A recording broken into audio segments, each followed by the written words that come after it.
नमस्कार, आपण पाहत आहात पुणे लाईव्ह न्यूज. पाहुयात दिवसभरातील ठळक घडामोडी. आळंदी परिसरातील केळगाव तालुका खेड येथील वृद्ध महिला आणि 6 वर्षाच्या मुलीच्या दुहेरी खून प्रकरणी तांत्रिक विश्लेषणाच्या आधारे आळंदी पोलिसांनी आरोपीस अटक केली आहे. या प्रकरणी पळून जाणारा आरोपी विनायक तुकाराम भवारी वय वर्ष 32 राहणार सिन्नर संगमनेर याला आळेफाटा भागातून ताब्यात घेण्यात आला आहे. गुरुवारी 2 एप्रिल 2026 रोजी मध्यरात्री 70 वर्षीय वृद्ध महिला आणि 6 वर्षीय चिमुरडी धनश्री केदारी यांचा धारदार शस्त्राने निर्घुण खून करण्यात आला होता. आरोपी विनायक भवारी आणि धनश्रीची आई संगीता केदारी यांनी 2 वर्षांपूर्वी प्रेमविवाह केला होता. मात्र कौटुंबिक वादामुळे ते महिनाभरापासून वेगळे राहत होते. आरोपी वारंवार घरी येत असल्यानं मंगल शिंदे त्याला जाब विचारत असत, तर चिमुरडी धनश्रीही त्याला विरोध करत असे. याच रागातून आरोपीने गुरुवारी मध्यरात्री प्रथम मंगला शिंदे यांच्यावर हल्ला केला. यावेळी धनश्रीने आरडाओरडा केल्याने आरोपीने तिचाही गळा आवळून तिचा खून केला. सकाळी ही घटना उघडकीस आल्यानंतर पोलिसांनी तपासाची चक्रे वेगाने फिरवली. तांत्रिक विश्लेषणाच्या आधारे अवघ्या 6 तासात आरोपीला आळेफाटा परिसरातून ताब्यात घेण्यात आले. आरोपीने गुन्ह्याची कबुली दिली असून आळंदी पोलीस पुढील तपास करत आहेत. चाकण एमआयडीसीमध्ये महाळुंगे तालुका खेड परिसरात एका वर्दळीच्या ठिकाणी असलेल्या एटीएमवर चोरट्यांनी रात्रीच्या वेळी डल्ला मारला. शुक्रवारी 3 एप्रिल रोजी सकाळी ही घटना मध्यरात्रीच्या वेळी अज्ञात चोरट्यांनी इंडिया बँकेचे एटीएम मशीन फोडून अंदाजे 1 ते 1.5 लाख रुपयांची रोकड लंपास केल्याची प्राथमिक माहिती समोर आली आहे. पोलिसांनी रात्री उशिरापर्यंत लूट झालेली नेमकी रक्कम आणि माहिती देण्यास असमर्थता दर्शवली. चोरट्यांनी प्रथम एटीएम केंद्राच्या मुख्य दरवाजाचे लॉक तोडून आतमध्ये प्रवेश केला. त्यानंतर त्यांनी गॅस कटरसारख्या साधनांचा वापर करून एटीएम मशीनचे शटर उचकटले. आत असलेल्या कॅश बॉक्सवर डल्ला मारून त्यातील सर्व रोकड बाहेर काढले. पहाटेच्या सुमारास ही घटना उघडकीस येताच परिसरात एकच खळबळ उडाली. या चोरट्यांनी अत्यंत शिताफीने एटीएमचे दरवाजे लॉक तोडून थेट कॅश बॉक्सवर हात साफ केला. दक्षिण महाळुंगे पोलिसांनी घटनास्थळी धाव घेत पंचनामा केला असून सीसीटीव्ही फुटेजच्या आधारे तपास सुरू केला आहे. या चोरीमुळे औद्योगिक भागातील एटीएम सुरक्षेवर प्रश्न पुन्हा एकदा ऐरणीवर आला आहे.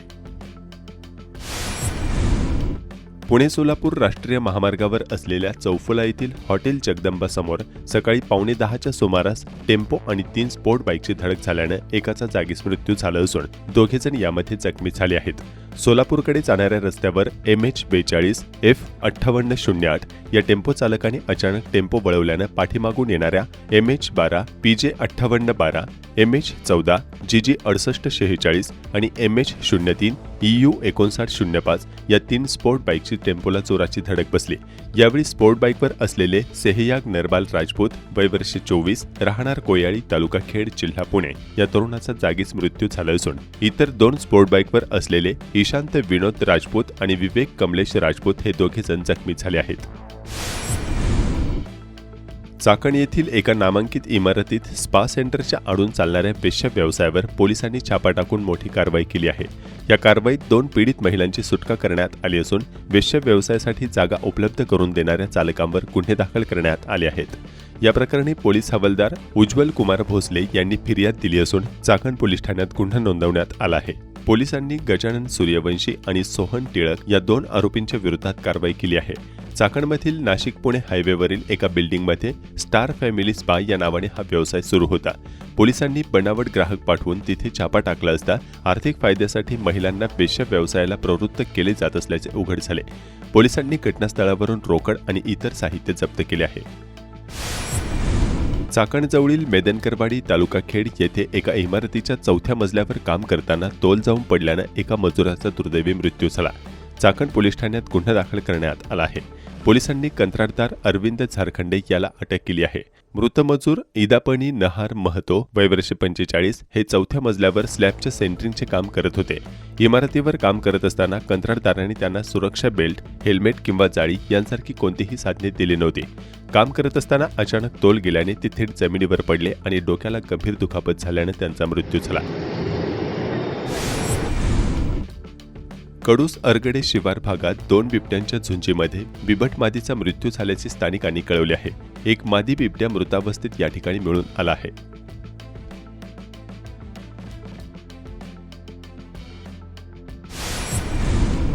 चिंबळीमोशी भागात इंद्रायणी नदीवरील कोल्हापुरी बंधाऱ्यावरील हे दृश्य आहे. इंद्रायणी नदी फेसाळली असल्याचे स्थानिकांनी याबाबतचे फोटो पाठवून कळवले आहे.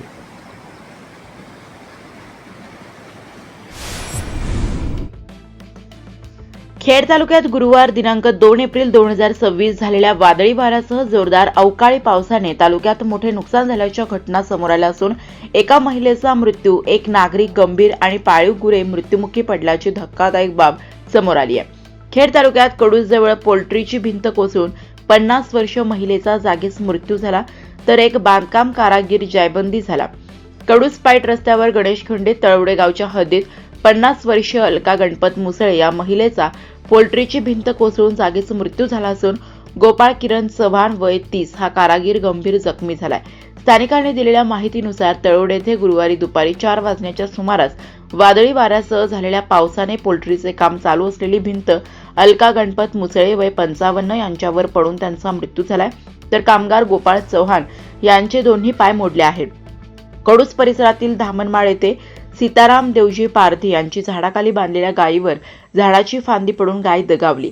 अवकाळी झालेल्या जोरदार वादळी पावसात वीज वितरण कंपनीच्या राजगुरुनगर विभागाअंतर्गत पाईट परिसरात 9 विजेचे खांब, करंज विहिरे परिसरात 2, कडूस साबुर्डी रस्त्यावर 33 केव्हीचे 3 आणि पूर्व भागात वापगाव परिसरात 1 विजेचा खांब जमीनदोस्त झाल्यामुळे परिसरातील वीज पुरवठा खंडित झाला.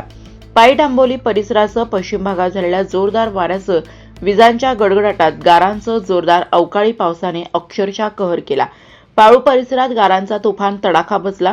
चासचे मशिदीच्या परिसरात नारळावर वीज पडली. सुदैवाने जीवितहानी टळली. जिल्हा परिषदेने गावोगावी वीज विरोधक यंत्रणा कुचकामी ठरल्याचे समोर आले. वेताळ येथील डोंगरावरील ओपळ्याच्या ठाकरवाडीतील समाज मंदिराचे लोखंडी अँगलसह पत्र्याचे छप्पर उडून समोरील घरावर पडून घरांचे नुकसान झाले, तर हाय मॅक्सचा दिव्याचा लोखंडी खांब कोसळला. पाईट परिसरात कोमलवाडी येथे 2 जनावरांच्या गोठ्यांचे नुकसान झाले. कोळे परिसरात गोगावले वस्तीकडे जाणाऱ्या रस्त्यावरील 5-6 विद्युत खांब उन्मळून पडले. विष्णू गोगावले यांच्या घराचे पत्रे उडाल्याने घरातील 40हून अधिक सिमेंट गोणी भिजून नुकसान झाले. या भागातील पोल्ट्रीचे पत्रे उडाले व नुकसान झाले.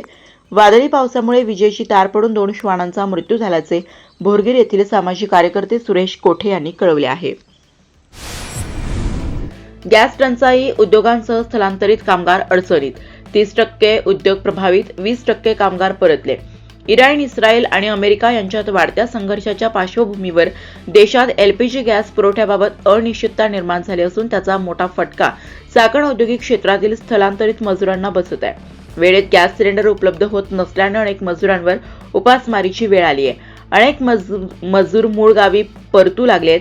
काही कामगार अजून या भागात तग धरून असले तरी ही परिस्थिती कायम राहिल्यास एप्रिल नंतर गावी परतण्याचा निर्णय अनेकांनी घेतला असून त्यामुळे स्थानिक उद्योगांवर गंभीर परिणाम होण्याची भीती व्यक्त होत आहे. चाकण एमआयडीसी मधील काही उद्योग प्रक्रियेत देखील गॅस लागतो, मात्र औद्योगिक वापरासाठी एलपीजी गॅस उपलब्ध होत नसल्याने 30% कंपन्यांचे उत्पादन प्रभावित झाले. 20 ते 30% स्थलांतरित मजूर मूळ गावी परतले असून हळूहळू आणखी कामगार त्यांची गावी जातात. एकीकडे उद्योगांना गॅस उपलब्ध होत नाहीये, कामगार देखील गॅस अभावी सोडून जाण्याच्या तयारीत असल्याचे चित्र वाहन उद्योगांची पंढरी म्हणून लौकिक असलेल्या चाकण औद्योगिक वसाहतीत पाहायला मिळत आहे. खेड तालुक्यात सिलेंडरची तीव्र टंचाई जाणवत आहे. या परिस्थितीमुळे औद्योगिक वसाहतींमध्ये काम करणाऱ्या परप्रांतीय कामगारांना स्वयंपाक बनवणे कठीण झाल्याने अनेकांनी घरी परतण्याचा निर्णय घेतलाय. अनेक मजुरांनी स्थलांतर केल्याचे उद्योजकांच्या संघटनांनी देखील कळवले आहे. औद्योगिक वसाहतीत काम करणाऱ्या कंपन्यांमधील राज्याच्या विविध भागातील आणि परप्रांतीय कामगार अडचणीत सापडलाय. अनेक कामगार भाड्याने खोली घेऊन राहत असून पूर्वी सिलेंडर मिळण्यात अडचणी येत नव्हत्या, पण युद्धामुळे आता परिस्थिती अधिक भयावह झाल्याने स्वयंपाक करण्याचा प्रश्न सतावत आहे. त्यामुळे शेकडो कामगार घरचा रस्ता धरण्याच्या मनस्थितीत आहे. परप्रांतीय कामगार गावाला गेले तर उद्योगांवर त्यांचा परिणाम होण्याची शक्यता आहे. कंपन्याही बंद पडतील अशी भीती उद्योजक व्यक्त करीत आहेत. त्यामुळे काही ठिकाणी चक्क कंपनीचे मालक आता गॅस सिलेंडर मिळवण्यासाठी प्रयत्न करत आहेत. चाकण हे वाहन उद्योगासाठी ओळखले जाणारे शहर असून येथे मोठ्या प्रमाणात बहुराष्ट्रीय कंपन्यांच्या सोबतच त्यांचे पुरवठादार, लघु उद्योग, गोदामे, कारखाने व लहान वर्कशॉप कार्यरत आहेत. या उद्योगांमध्ये काम करण्यासाठी हजारो स्थलांतरित मजूर परराज्यातून येथे आले आहेत. मात्र गेल्या काही दिवसांपासून घरगुती तसेच व्यावसायिक गॅस सिलेंडरचा पुरवठा अपुरा पडत असल्याने मजुरांचे हाल होत आहेत. दरम्यान चाकण एमआयडीसी मध्ये काही बडी पंचतारांकित हॉटेल्स आहेत. या ठिकाणी मात्र गॅस टंचाई जाणवत नसल्याचा सामान्यांचा आरोप आहे. त्यामुळे काळ्या बाजारातून अशा ठिकाणी व्यावसायिक वापरासाठी गॅस पुरवठा होत असल्याचा आरोप होत आहे. चाकण एमआयडीसी मधील कामगारांनी कैफियत मांडताना सांगितले की 2 वेळचे जेवण मिळत नसल्याने चाकण एमआयडीसी मधील काही कामगारांनी आता एप्रिल महिन्यानंतर गावी जाण्याचा निर्णय घेतलाय, तर काही मजूर हळूहळू गावाच्या दिशेने वाट धरतायत. त्यामुळे याचा थेट परिणाम उद्योगांमधील उत्पन्नावर होण्याची शक्यता आहे. गॅस मिळवण्यासाठी दिवसरात्र रांगेत उभे राहावे लागत असल्याने मजुरांना कामावरही गैरहजर राहावे लागत आहे. त्यामुळे रोजंदारीवर परिणाम होतोय अशी खंत कामगार बांधव व्यक्त करत आहेत. उद्योगांची संघटना असलेल्या फेडरेशन ऑफ चाकण इंडस्ट्रीजचे सीईओ दिलीप बटवाल यांनी सांगितले की चाकण एमआयडीसी मधील औद्योगिक गॅस पुरवठा बंद झालाय, त्यामुळे 30% अधिक उद्योग प्रभावित झालेत. कामगारांना घरगुती गॅस मिळत नसल्याने अनेकांनी मूळ गावी जाण्याचा निर्णय घेतलाय. 20 ते 30% कामगार मूळ गावी निघून गेले आहेत. MNGL कडून होणारा गॅस पुरवठा सुरू आहे, मात्र MNGL चाकण एमआयडीसी मध्ये नवीन कनेक्शन देण्यात अपयशी ठरत आहेत. MNGLच्या अधिकाऱ्यांशी संपर्क साधणेच कठीण असल्याचे चित्र चाकणमध्ये निर्माण झाले. त्यामुळे एकूणच औद्योगिक क्षेत्रातील स्थिती नाजूक झाली आहे.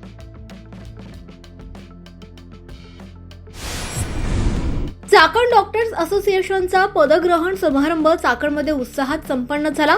चाकणमधील सर्व वैद्यकीय अधिकारी व वेगवेगळ्या रुग्णालयांचे डॉक्टर्स यावेळी उपस्थित होते, अशी माहिती असोसिएशनचे माजी अध्यक्ष व प्रख्यात बालरोग तज्ज्ञ डॉक्टर संपत केदार यांनी दिली आहे. यावेळी चाकण ग्रामीण रुग्णालयाचे वैद्यकीय अधीक्षक डॉक्टर सचिन कांबळे यांच्यासह डॉक्टर सदानंद राऊत, डॉक्टर प्रमिला बांबळे व सर्व डॉक्टर्स मोठ्या संख्येने उपस्थित होते. चाकण डॉक्टर असोसिएशनचे अध्यक्ष म्हणून डॉक्टर अमोल बेनके, सचिव अश्विनी गेठे, खजिनदार डॉक्टर विक्रम शिवाळे, उपाध्यक्ष डॉक्टर दीपक कोठारी व डॉक्टर विद्या भोसले तसेच कार्यकारिणी सदस्य म्हणून चाकणमधील अनेक डॉक्टरांनी पदभार घेतला.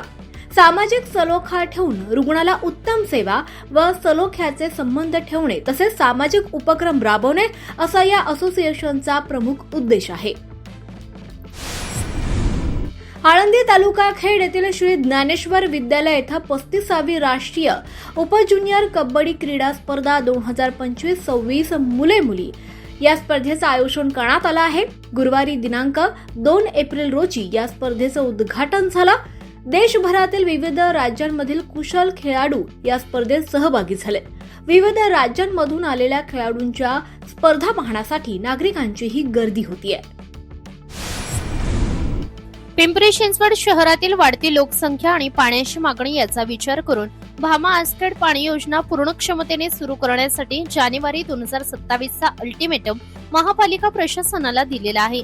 मुख्यमंत्री देवेंद्र फडणवीस यांच्या हस्ते निर्धारित वेळेत प्रकल्पाचे लोकार्पण होईल, अशी माहिती भाजप नेते तथा आमदार महेश लांडगे यांनी माध्यमांना दिली आहे. पिंपरी चिंचवड महापालिका आयुक्त डॉक्टर विजय सूर्यवंशी यांच्या प्रमुख उपस्थितीत आमदार महेश लांडगे यांनी आद्रा भामा आसखेड पाणी पुरवठा योजनेसंदर्भात महत्वपूर्ण बैठक घेतली. भामा आसखेड जलउपसा केंद्रावर काम प्रगतीवर आहे. जॅकवेल 100% पूर्ण झाले आहे. Pump house 75%, substation 80%, approach bridge 5% आणि विद्युत यांत्रिकी साहित्य 100% उपलब्ध झाले आहे. भामा आसखेड धरण येथील अशुद्ध जलउपसा केंद्र येथून 9 लाख उंबरे येथील BPT पर्यंत जलवाहिनी टाकण्याचे काम सुरू आहे. या कामाचा ठेकेदार मे ऑफशोर इन्फ्रास्ट्रक्चर लिमिटेड यांनी दिलेल्या मुदतीमध्ये काम केलेले नाही. तत्कालीन आयुक्त श्रावण हार्डीकर यांनी सदर ठेकेदाराशी काम रद्द केले आहे. नवीन निविदा काढणे किंवा न काढणे हा प्रशासनाचा अधिकार आहे, पण या प्रकल्पाचे काम निश्चित वेळेत झाले पाहिजे. त्यासाठी संबंधित ठेकेदार याला जाचक अटी आणि दंडात्मक कारवाई करण्यात येणार आहे. भामा आसखेड प्रकल्पातून सप्टेंबर-ऑक्टोबर पर्यंत ट्रायल चालू झाली पाहिजे. पूर्ण क्षमतेने प्रकल्प चालू करून जानेवारी 2027 मध्ये मुख्यमंत्री देवेंद्र फडणवीस यांच्या हस्ते लोकार्पण झाले पाहिजे, अशी सूचनाही आमदार लांडगे यांनी दिली आहे. दरम्यान भामा आसखेड धरणाच्या पाण्याचे बिगर सिंचन आरक्षण प्रस्तावित केल्यामुळे भामा आसखेड धरणामुळे जमीन ओलीत खाली येण्याचे स्वप्न आता जवळपास धुळीला मिळाले आहे. लाभ क्षेत्राखालील आणि बुडीत क्षेत्राखालील हजारो एकर जमीन हक्काच्या सिंचनापासून कायमची वंचित राहण्याची स्थिती समोर येत आहे.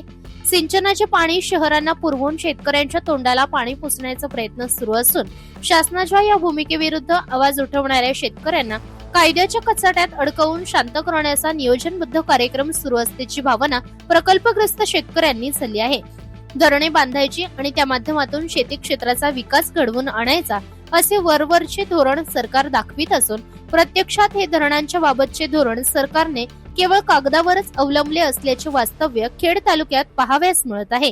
एकतर विस्थापिताचे पुनर्वसन करायचे नाही, जमिनी घेऊन वर्षानुवर्षे मागण्या प्रलंबित ठेवायच्या, त्यांच्या मुलाबाळांना रस्त्यावर आणायचे, देशोधडीला लावायचे आणि मग म्हणायचे यांचा प्रकल्पाला विरोध आहे. प्रकल्पानंतर प्रथम पुनर्वसन अशी सकारात्मक भूमिका राज्यकर्त्यांना का घेता येत नाही असा प्रकल्पग्रस्तांचा रास्त प्रश्न आहे. खेड, हवेली आणि दौंड या 3 तालुक्यांच्या कृषी सिंचनाच्या साठी म्हणून खेड तालुक्यात भामा नदीवर करंज विहिरे येथे भामा आसखेड धरणाची निर्मिती करण्यात आली. भामा आसखेड धरण बांधण्याचा मूळ मुद्दा कोरडवाहू शेती जलसिंचनासाठी आणणे व पिण्याच्या पाण्यासाठी होता. धरणामुळे हजारो शेतकरी बाधित झाले.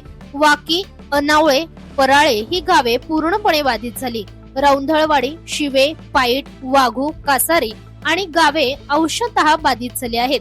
भामा आसखेड धरणामुळे खेड, हवेली आणि दौंड या 3ही तालुक्यातील 58 गावातील तब्बल 23,110 हेक्टर इतकी जमीन ओलिताखाली आणण्याचे धोरण प्रस्तावित होते. धरणाच्या मूळ जल योजनेनुसार शेतीसाठी 174.27 दशलक्ष घनमीटर म्हणजेच 6.15 TCM एवढा, तर पिण्याच्या पाण्या पुरवठ्यासाठी 3.964 दशलक्ष घनमीटर इतका वार्षिक पाण्याचा वापर प्रस्तावित करण्यात आला होता. परंतु हे धरण कृषी सिंचनासाठी तयार करण्यात आल्याचा विसर शासनाला पडला आहे. शेतीचे हक्काचे पाणी पुणे आणि पिंपरी चिंचवड या 2 बड्या महापालिकांना देण्याची जबरदस्ती केली जात आहे. शेतकरी हिताचा कांगावा करणारे राज्यकर्ते हजारो एकर जमीन सिंचनापासून वंचित ठेवण्याचे पातक करीत असल्याचा आरोप शेतकरी बांधवांकडून होत आहे.